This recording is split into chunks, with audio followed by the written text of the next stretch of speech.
Assalamualaikum warahmatullahi wabarakatuh. Bismillahirrahmanirrahim. Qala al-muallifu rahimahullahu ta'ala wa nafa'ana bi ulumihi fid dharain amin ya Allah ya rabbal alamin.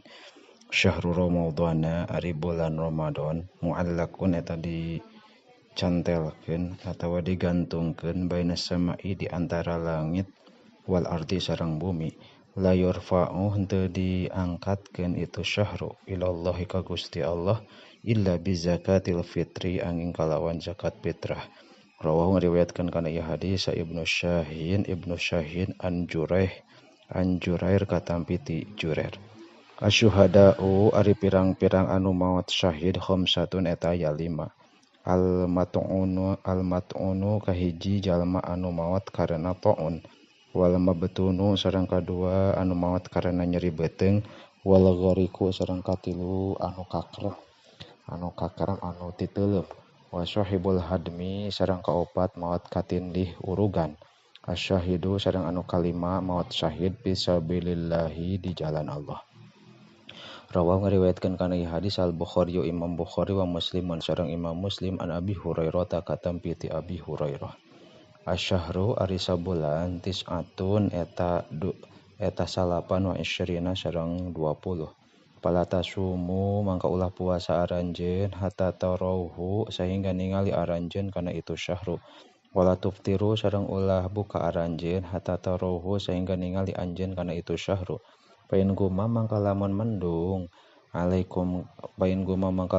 mendung itu syahru alaikum ka aranjeun fa'akmilu mangka kudu nyampurnakeun aranjeun al iddata kana bilanganana salasina kana 30 naona yauman poena.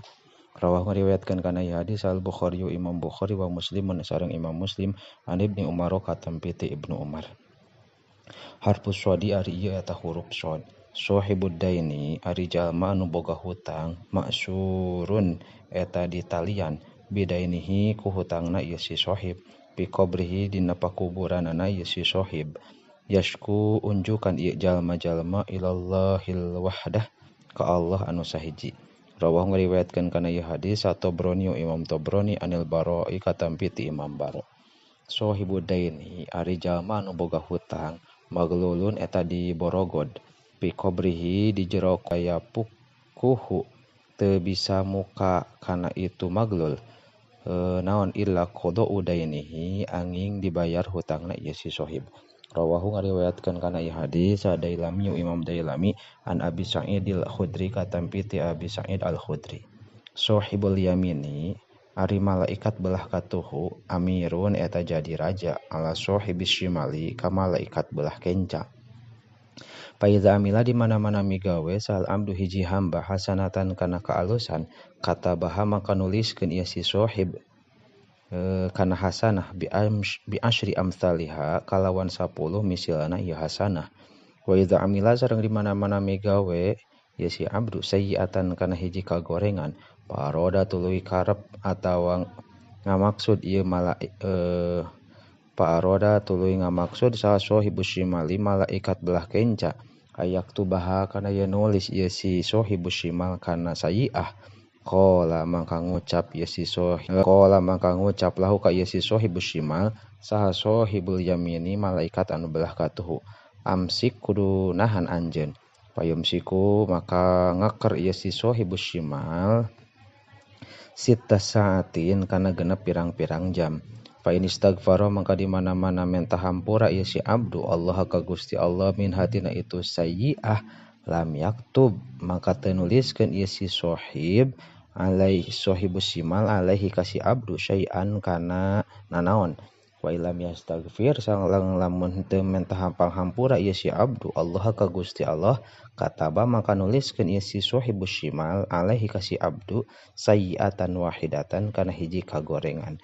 Rawahu ngariwayatkeun kana ieu hadis Al-Baihaqi Imam Baihaqi an Ami Umamah katampi ti Abi Umamah.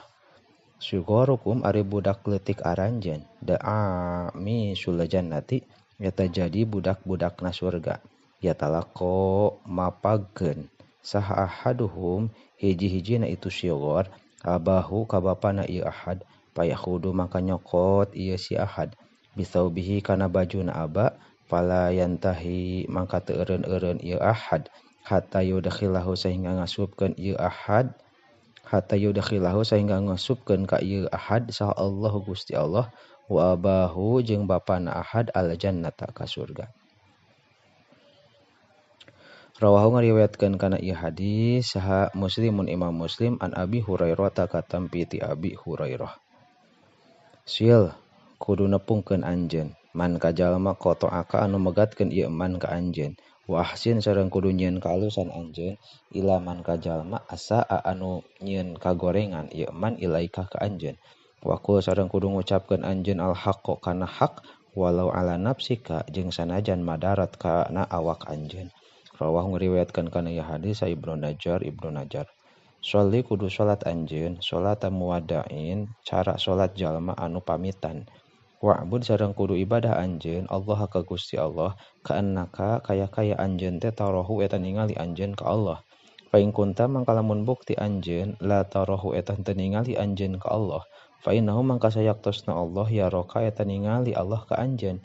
Wa ayas jeung kudu pegat anjeun mimma tina perkara fi aidin nasi anu aya dina awak-awak jalma ta'ish maka hirup anjeun ghaniyan halana beunghar wa iyyaka sareng kudu sieun anjeun wa ma kana perkara yu'tazaru anu dilarang itu ma minhu ti Gusti Allah. Rawahu ngariwayatkeun kana ieu hadis sa Ibnu Najjar an Ibnu Umar katampi ti Ibnu Umar. Salatun ari salat fi masjidi di masjid kami haza anu ieu khairun eta leuwih alus min alfi sholatin tinimang 1000 sholatan fi ma dina masjid siwahu anu salian masjid kami ilal masjidil harami angin masjid haram. Rawahu ngariwayatkeun kana ieu hadis al Bukhari Imam Bukhari wa Muslimun sareng Imam Muslim an Abi Hurairah ta katampi ti Abi Hurairah. Wallahu a'lam bissawab.